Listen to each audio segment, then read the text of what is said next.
নমস্কাৰ।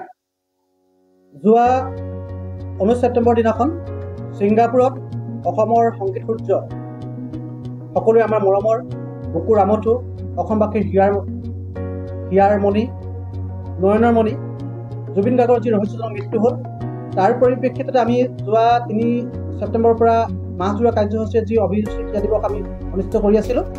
গতিকে আমাৰ অহা 27 আৰু 28 ছেপ্টেম্বৰ তাৰিখে আমাৰ সামৰণি কাৰ্যসূচী আছিলে।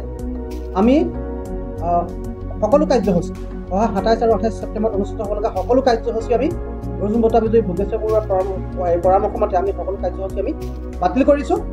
আৰু এই কাৰ্যসূচী আমি পুনৰ অহা অক্টোবৰ মাহৰ 25 আৰু 26 তাৰিখত আমি অনুষ্ঠিত কৰিম।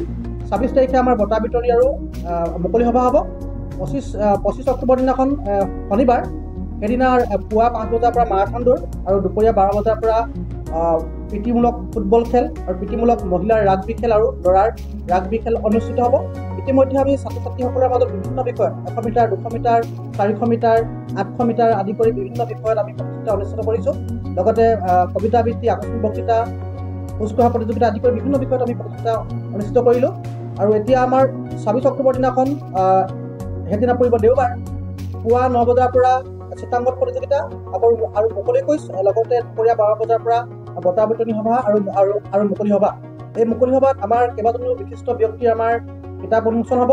লগতে আমি বিজয়ী ছাত্ৰ ছাত্ৰীসকলক আমি পুৰস্কৃত কৰিম আৰু যিসকলে বিজয়ী নহ'ল তেখেতসকলক আমি মানপত্ৰ প্ৰদান কৰিম। লগতে আমি চৰাইদেউ জিলাৰ লগতে আমাৰ অঞ্চলৰ বিভিন্ন ক্ষেত্ৰত সামাজিকভাৱে জড়িত থকা বহু ব্যক্তিক আৰু খেলুৱৈ লগতে ক্ৰীড়া সংগঠকক আমি ইয়াতে বঁটা বাহন আমি প্ৰদান কৰিম। লগতে মই পুনৰ কৈছোঁ যে আমি এই কাৰ্যসূচী আমাৰ অভিৰুচি ক্ৰীড়া দিৱসৰ মাহজোৰা সামৰণি কাৰ্যসূচী যি আছিলে, সেই কাৰ্যসূচী আমি অৰ্জুন বঁটা বিজয়ী ভোগেশ্বৰ বৰুৱাৰ পৰামৰ্শ মতে আমি অক্টোবৰ মাহৰ 25-26 তাৰিখলৈ আমি পিছুৱাই দিব লগা হ'ল। লগতে পুনৰবাৰ আমি শোকস্তব্ধ অসমবাসীৰ লগতে আমিও শোকস্তব্ধ হৈ আছোঁ। জুবিন গাৰ্গৰ আকস্মিক ৰহস্যজনক মৃত্যুত আমি সকলো মৰ্মাহত হৈ আছোঁ। তেখেতলৈ পুনৰ আমাৰ ফালৰ পৰা গভীৰ শ্ৰদ্ধাঞ্জলি জ্ঞাপন কৰিছোঁ। আৰু এই ঘটনা ৰহস্যজনক যি মৃত্যু হৈছে, এই মৃত্যুৰ ক্ষেত্ৰত অসমবাসীয়ে এতিয়া যিসকল ব্যক্তিৰ প্ৰতি সন্দেহৰ আঙুলি টোৱাইছে তেখেতসকলক ক্ষিপ্ৰতাৰে তদন্ত কৰি তেখেতসকলক গ্ৰেপ্তাৰ কৰি দৃষ্টান্তমূলক শাস্তি প্ৰদান কৰিবৰ কাৰণে আমাৰ ফালৰ পৰা আমি অসংখ্য কৰি আমি আহ্বান জনাইছোঁ। ধন্যবাদ।